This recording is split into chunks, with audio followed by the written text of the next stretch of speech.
চোখ রাখবো অন্যান্য খবরের দিকে।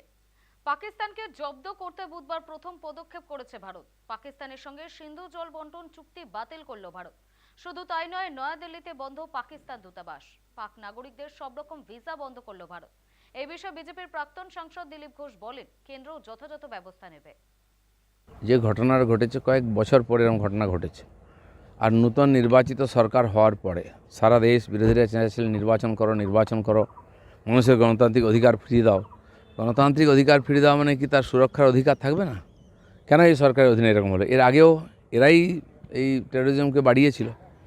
তো দুর্ভাগ্যজনক ঘটনা। সেজন্য কেন্দ্র সরকার যেভাবে ওখানকার সমস্যাকে সমাধান করেছে, হ্যান্ডেল করেছে, পুরো ভরসা আছে মোদী সরকারের উপরে। তারা বাকিটাও করবেন, আগামী দিনে এরকম ঘটনা হবে না, নিশ্চিত থাকবে। তো কিন্তু যেটা হয়ে গেছে খুবই দুর্ভাগ্যজনক, এত বড় প্রাণহানি। সবচেয়ে বড় কথা, কাশ্মীরের ইকোনমির উপর খুব চাপ পড়বে। প্রত্যেক বছর 1-1.5 কোটি পর্যটক যাচ্ছিলেন, ওখানকার মানুষ খুব আনন্দে ছিলেন, তাদের আয় উপায় হয়েছিল, শিকারা খুলে গেছিলো, হোটেল খুলে গেছিলো, গাড়ি ঘোড়া ইত্যাদি ব্যবসা হচ্ছিল, খুশি ছিলেন। এই একটা ঘটনা নড়িয়ে দিয়েছে, অনেক রকম ক্ষতি হচ্ছে।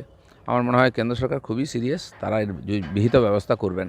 এটা তো ডিপ্লোমেসির আগেও হয়েছে, আমরা এই ধরনের ঘটনার জন্য সার্জিক্যাল স্ট্রাইক করেছে সরকার।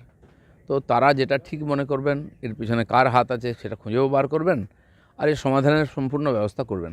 এই ধরনের একটা ঘটনা ঘটেছে এবং সেখানে খালি কাশ্মীর নেই, সারা ভারতবর্ষের পর্যটকরা গেছেন। তো খুবই দুঃখজনক ঘটনা, সবার মনকে হৃদয়কে নড়িয়ে দিয়েছে। সরকার খুবই সিরিয়াস, সেই জন্য সমালোচনা না করে যারা বিরোধী আছেন তাদের সহযোগিতা করা উচিত সংকটের সময়।